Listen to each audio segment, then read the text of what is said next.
नमस्कार प्रेक्षकांनो, शुभ विवाह या मालिकेच्या आजच्या भागामध्ये आपण बघूया. इथे आता रागिनी आणि पौर्णिमा दोघीजणी बसलेल्या असतात. तेव्हा रागिनी आकाश, भूमी आणि क्षितिजा या तिघांचा फोटो बघत असते आणि तेव्हा इथे रागिनी म्हणत असते की आता मी आकाश, भूमी आणि क्षितिजा या तिघांनासुद्धा या अग्नीमध्ये जाळून टाकणार आहे. म्हणजे माझ्या सुडाच्या या हवनकुंडामध्ये त्या तिघांची मी आहुती देणार आहे, असं आता रागिनी म्हणत असते. तेव्हा प्रेक्षकांनो, रागिनी म्हणत असते की आकाशभूमी यांना कसं आपण मूर्ख बनवलं ना. म्हणजे त्या दोघांना असं वाटतंय की ते त्या अपूर्वाला चकवा देत आहेत, पण खरं तर आपण दोघींनी मिळून त्यांना चांगलं घाबरवून सोडलंय. चांगले पुरावे पाठवले आधी, ज्याच्यावरून त्यांना हे कळलं की त्यांनी जो 7 वर्षांपूर्वी गुन्हा केला होता त्याच्याबद्दल कुणाला तरी आता चांगलीच कानकुनी लागलेली आहे. कोण आहे मास्टरमाइंड? कोण आहे मास्टरमाइंड? या सगळ्याच्या मागे कोण मास्टरमाइंड आहे असं त्यांना वाटतंय ना. पण त्यांना माहितीच नाही आहे की या सगळ्याच्या मागे नक्की कोण मास्टरमाइंड आहे ते. तर त्या आकाशने खूपच हुशारीने त्या टाकीतून माझा सापळा बदलला असं वाटतंय ना त्याला. पण खरं तर तिथे मीच सापळा बदलला होता. तिथला सापळा काढून मी त्या ठिकाणी दुसरा सापळा टाकला होता आणि आकाशला काय वाटलं, आकाशने तोच सापळा माझा सापळा म्हणून काढून टाकला आणि तिथे दुसरा सापळा टाकून दिला. तेव्हा इथे त्याने सुद्धा खूपच हुशारीने ही सिच्युएशन सांभाळून घेतली असं त्याला वाटतंय. खरं तर मूर्ख तोच बनलेला आहे. तेव्हा इथे रागिनी म्हणत असते की त्यांना पॅनिक करण्यासाठी आपणच ते पुरावे तिथे पेरले होते. तेव्हा इथे पौर्णिमा म्हणते, हो ना, त्या अपूर्वा आणि बलदेच्या लग्नाच्या दिवशी त्यांच्या रूममध्ये तो टेप रेकॉर्डर मी त्या माणसाला ठेवायला सांगितला होता. आपल्या माणसाने ते काम अगदी चोख केलं होतं. त्यानंतर रागिनी म्हणते की त्याच्यानंतर तिला ती चिठ्ठी मिळाली अपूर्वाला आणि मग तिला आपण आकाश आणि भूमी यांच्याबरोबर पाठवलं आणि त्याचबरोबर त्यांच्या विरोधामध्ये आपणच तिला आता माहिती देण्याचा प्रयत्न केला. त्याचबरोबर प्रेक्षकांनो, इथे आता रागिनी म्हणत असते की टेप रेकॉर्डर, ती चिठ्ठी, सापळासुद्धा आपणच बदलला. त्यानंतर माझी साडी, रक्ताने माखलेली माझी ती साडी, तीसुद्धा आपणच त्यांना पाठवून दिली ना. हे सगळं बघून ते दोघेजण अगदी हादरले होते. तर ह्या अशा गोष्टी पाठवून आपण त्यांना पॅनिक करू आणि मग ते स्वतः त्यांच्या गुन्ह्याची कबुली देतील असं आपल्याला वाटलं होतं. त्यानंतर त्या अपूर्वाला सुद्धा मीच मेसेज करत होते. जेव्हा इथे आकाशला आता ऑफिसच्या मीटिंगसाठी त्याच लोकेशनवरती बोलावलं होतं, तेव्हा मीच त्या अपूर्वाला मेसेज करून सांगितलं आकाशचा पाठलाग करायला आणि तेव्हा ती तिथे गेलीसुद्धा होती. तर तेव्हा आकाशने घाबरून थातूरमातूर उत्तरं अपूर्वाला दिलेली असतात. तर प्रेक्षकांनो, अशा पद्धतीने रागिनी आणि त्याचबरोबर पौर्णिमा या दोघींनी हा सगळा प्लॅन 6 महिन्यांपूर्वी केलेला असतो. आकाश आणि भूमी यांना घाबरवण्यासाठी इथे आता रागिनी आणि पौर्णिमा दोघीजणी एकत्र आलेल्या असतात. रागिनी म्हणते की आता आपण आकाश, भूमी यांना कायमस्वरूपी उद्ध्वस्त करून ठेवायचं, इतकाच आपला मोटिव्ह असेल. तेव्हा प्रेक्षकांनो, आकाशने भूमीला फोन केलेला असतो आणि त्याने सांगितलेलं असतं की भूमी, आताच्या आता सगळे CCTV कॅमेरे आहेत ना, ते बंद करून टाक. तेव्हा भूमी म्हणते, काय आकाश, अरे CCTV कॅमेरे कसे काय बंद करू मी? त्या अपूर्वाला संशय येईल ना आपल्यावरती. तेव्हा आकाश म्हणतो, भूमी, मी जे काही सांगतोय ना ते शांतपणे ऐक. तिथे वॉचमन दादा आहेत का? तेव्हा भूमी म्हणते, नाही, ते बाहेर गेलेत. तेव्हा आकाश म्हणतो, मग एक काम कर, लवकरात लवकर सगळे CCTV कॅमेरे बंद कर आणि बाहेर ये बरं. तेव्हा इथे भूमी म्हणते, बरं बरं ठीक आहे. आणि इथे आता भूमी सगळे CCTV कॅमेरे बंद करते. तेव्हा इथे प्रेक्षकांनो, आता अपूर्वाच्या माणसाने तिला फोन केलेला असतो आणि सांगितलेलं असतं की मॅडम, मी आता त्या आकाश महाजनवरती लक्ष ठेवून होतो, पण माझी नजर चुकून तो कुठे गेला मला माहिती नाही आहे. तेव्हा अपूर्वा म्हणत असते, कुठे गेला तो? तुला लक्ष ठेवता येत नाही का? पुन्हा इथे अपूर्वा म्हणते, अरे मूर्ख माणसा, तो घरीच आलाय, घरीच आलाय. असं कसं दुर्लक्ष होतं रे तुझं? बारीक लक्ष ठेवता येत नाही का? आकाश आता घरीच आलाय.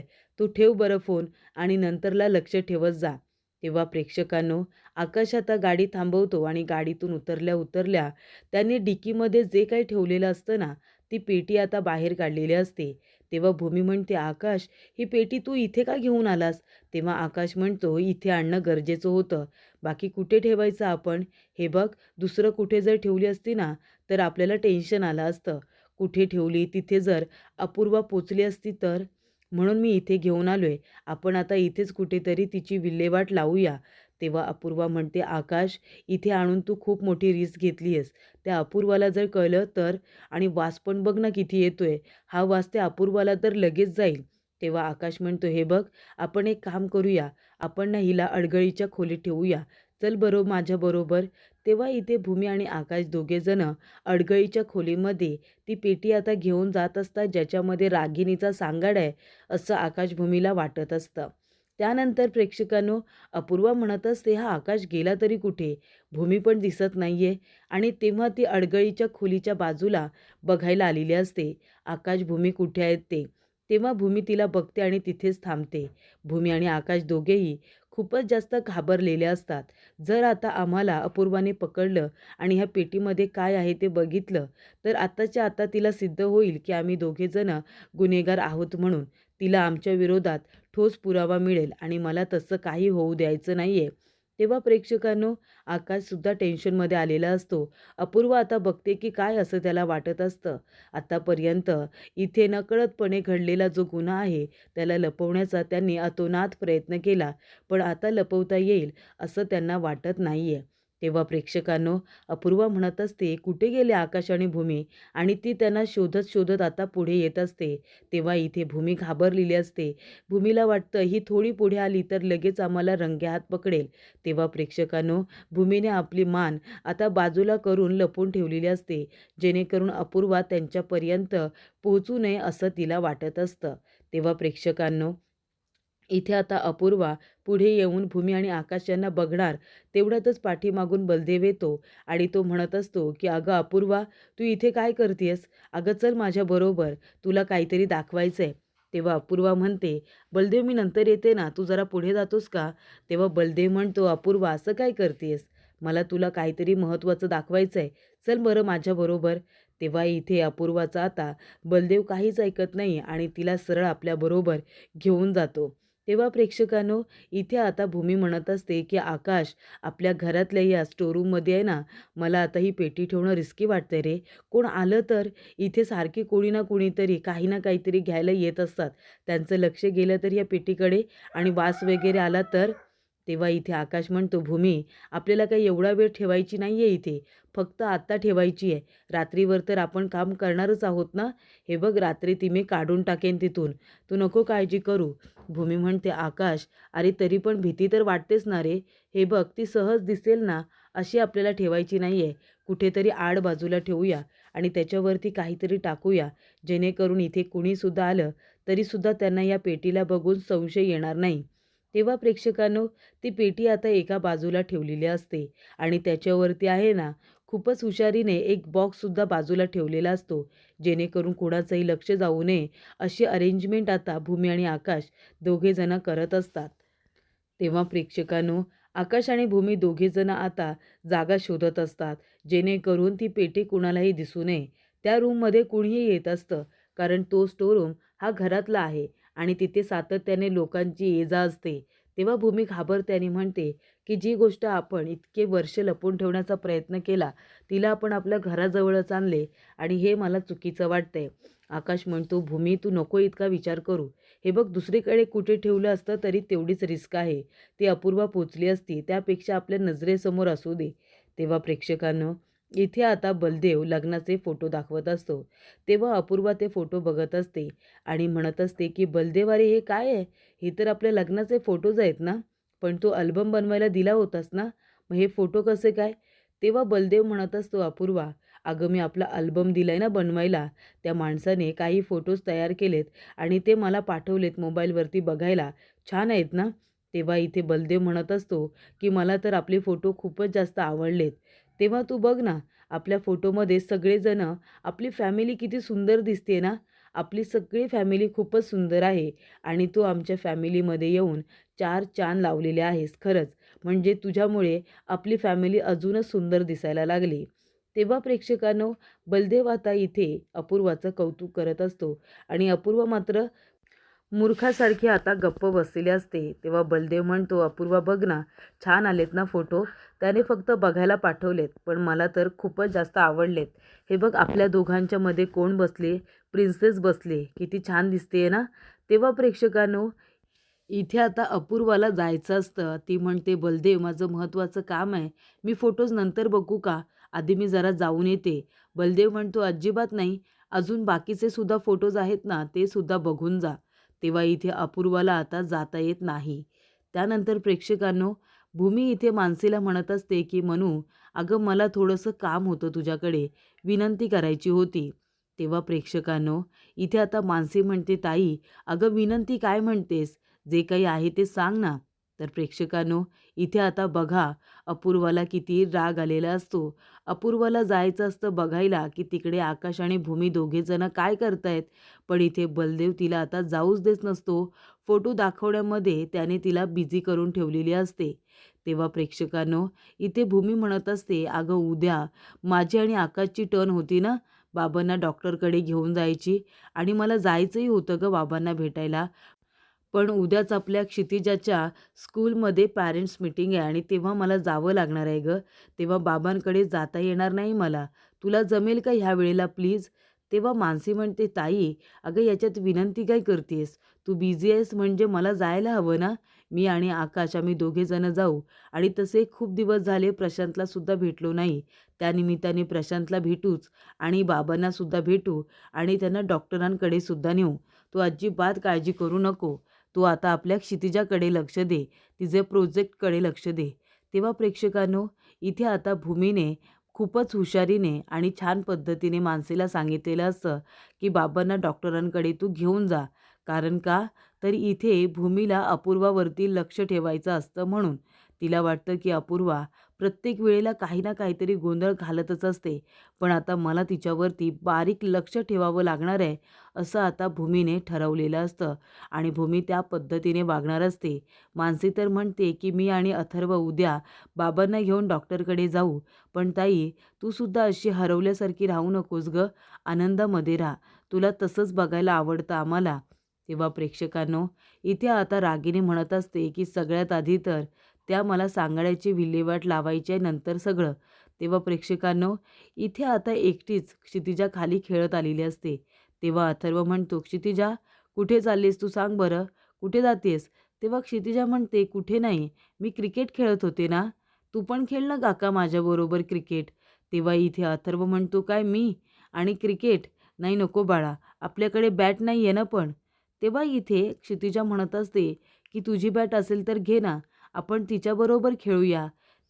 तेव्हा प्रेक्षकांनो, इथे आता क्षितिजाचा हट्ट पुरवण्यासाठी तो पुन्हा तिथे स्टोरूममध्ये आलेला असतो. तेव्हा प्रेक्षकांनो, अथर्व म्हणत असतो, की "ठीक आहे, मी बघतो ना इथे आजूबाजूला कुठे बॅट वगैरे सापडते का? आमच्या जुन्या बॅटी खूपच होत्या इथे. त्यातली एखादी सापडते का ते बघतो." तेव्हा अथर्व आता स्टोरूममध्ये बॅट शोधत असतो. सगळीकडे आता इकडे-तिकडे बॅट शोधत असतो. तेव्हा आकाश येतो आणि म्हणतो, "अथर्व, तुम्ही इथे काय करताय?" तेव्हा अथर्व म्हणतो, "आकाश, अरे काही नाही. इथे आपल्या लहानपणीच्या बॅटी आहेत का ते चेक करत होतो. क्षितिजाला क्रिकेट खेळायचं आहे ना." तेव्हा आकाश म्हणत असतो, की "हे बघा, मी तुम्हाला शेवटचं सांगतोय. तुम्ही इथे काहीही शोधू नका, कळलं का?" तेव्हा इथे अथर्व म्हणतो, "अरे पण काय झालं तुला आकाश? तू माझ्यावरती का रागवतोयस? मी काय चुकीचं केलं आता सांग बरं? क्षितिजाला बॅट हवी आहे, ती बॅटच बघायला आलोय ना. मग तू एवढं पॅनिक का होतोयस? ओरडतोयस कशाला?" तेव्हा आकाश म्हणतो, "अथर्व, अरे आपल्या क्षितिजाला त्रास होतो ना धुळीचा, म्हणून मी म्हणतोय." तेव्हा इथे अथर्व म्हणतो, "कधीपासून तिला इतका त्रास व्हायला लागला?" तेव्हा त्यांचं बोलणं इथे आता अपूर्वा ऐकत असते. तेव्हा आकाश म्हणतो, "अरे तिला डॉक्टरांकडे नेलं होतं ना, तेव्हा डॉक्टरांनी सांगितलं होतं, की क्षितिजाला इथे ॲलर्जी होते धुळीपासून. तेव्हा तिला धुळीपासून थोडं तुम्ही लांबच ठेवा, असं डॉक्टरांनी सांगितलंय. आणि आता स्टोरूममध्ये बघ, किती बरं इथे धूळ वगैरे आहे. याचा आपल्या क्षितिजाला त्रास झाला तर?" तेव्हा अथर्व म्हणतो, "आकाश, अरे मला कुठे माहिती होतं? इतकी महत्त्वाची गोष्ट तू मला सांगायचीस ना, मला माहितीच नाही आहे." तेव्हा इथे आकाश म्हणतो, "बरं तुम्ही दोघेजणं जा, मी आलोच." तेव्हा इथे अथर्व आता दरवाजा उघडतो, क्षितिजाला घेऊन बाहेर येतो. तो म्हणत असतो, "क्षितिजा, आपण एक काम करूया हां, नंतर बॅट शोधू आणि नंतर आपण क्रिकेट खेळू, मग तर चालेल?" तेव्हा क्षितिजा म्हणते, "ठीक आहे." तेव्हा प्रेक्षकांनो आकाश बाहेर येतो आणि म्हणतो, "बरं झालं, आता किती वेळा वाचलोय आम्ही, नाहीतर काय झालं असतं काय माहिती." तेव्हा प्रेक्षकांनो आकाश पुन्हा एकदा वाचलेला असतो त्या रूममुळेच. तेव्हा इथे आता अपूर्वा म्हणत असते, की "आकाश एवढा का चिडला अथर्ववरती आणि क्षितिजाला एवढी कसली ॲलर्जी आहे? म्हणजे 5 मिनिटं जर ती उभी राहिली तरीसुद्धा आजारी पडू शकते. नक्कीच काहीतरी गडबड आहे." इथे अथर्वला ज्या अर्थी आकाशने आतमध्ये जाऊ दिलेलं नाही आहे, नक्कीच काहीतरी गडबड आहे, असं अपूर्वाने शोधून काढलेलं असतं. त्यानंतर प्रेक्षकांनो इथे आता अपूर्वाला फोन आलेला असतो. ती म्हणते, "हां, जय हिंद सर, बोला ना." तर इथे कमिशनर साहेबांचा फोन आलेला असतो. कारण का मंत्री साहेबांची मीटिंग आहे, त्यांचं भाषण आहे, तर त्यांच्या आता सुरक्षितेची जबाबदारी अपूर्वाला दिलेली असते. बंदोबस्ताची जबाबदारी अपूर्वाची असते. तेव्हा ती म्हणते, की "जाऊ दे, मी आधी बंदोबस्तासाठी जाते आणि रात्री उशिरा घरी आल्यानंतर इथे भूमी आणि आकाश यांनी नक्की काय करण्याचा प्रयत्न केलाय, त्याचीसुद्धा मी शोधाशोध करते." तेव्हा प्रेक्षकांनो, इथे आता रागिनी ध्यानाला बसलेली असते. तेव्हा तिथे पौर्णिमा येते. तिला वाटत असतं, की ही आता ध्यानाला बसली, आवाज देऊ की नको? तेव्हा ती जाणार. तेवढ्यातच रागिनी म्हणते, "आलीस का? निघालीस का जायला?" तेव्हा इथे आता पौर्णिमा म्हणत असते, "हो, जायला तर निघाले. पण काय हो आई, तुमचा कंट्रोल किती सॉलिड आहे हो. म्हणजे इथे तुम्ही ध्यानाला बसलायत आणि मी इथे आली आणि जायला निघाले. हे तुम्हाला कसं काय कळलं?" तेव्हा इथे रागिनी म्हणते, "या 6 महिन्यांमध्ये मी हेच तर केलंय ना. स्वतःवरती इतका कंट्रोल मिळवलाय. माझं फक्त एकच ध्येय आहे, त्या भूमी आणि आकाश यांना उद्ध्वस्त करायचं, त्यांची वाट लावायची. शांतपणे त्यांना जगू द्यायचं नाहीये. त्यांच्याच तोंडाने त्यांनी त्यांच्या गुन्ह्याची कबुली दिली पाहिजे, असं इथे रागिनीला वाटत असतं. तेव्हा प्रेक्षकांनो, इथे आता पौर्णिमा म्हणत असते, की ते कठीण आहे. म्हणजे त्या दोघांना हरवणं थोडं कठीण आहे, पण तरीसुद्धा आपण आपले प्रयत्न सोडायचे नाही. तेव्हा रागिनी म्हणते, की "आता मी काय करेन? त्यांना त्यांच्याच प्लॅनमध्ये अडकवेन. त्यांनी जो मला मारण्याचा कट रचला होता ना, त्याच्यामध्ये त्यांनासुद्धा मी आता चांगलं मारून टाकेन, ते पण खूपच जास्त हुशारीने." तेव्हा इथे पौर्णिमा म्हणते, "नाही, खरंच आई, मानलं पाहिजे तुम्हाला. या 6 महिन्यांमध्ये तुमच्यामध्ये खूपच जास्त फरक पडलेला आहे आणि ही खरं तर चांगली गोष्ट आहे." तेव्हा प्रेक्षकांनो, रागिणीचं ध्येय एकच, भूमी आणि आकाश यांची बरबादी आणि त्यानुसार ती आता वाटचाल करत असते. तर प्रेक्षकांनो, पुढील भागामध्ये इथे आता बागेतच आकाश आणि भूमी ती पेटी आता गाडून ठेवत असतात. तेवढ्यातच तिथे अपूर्वा येते.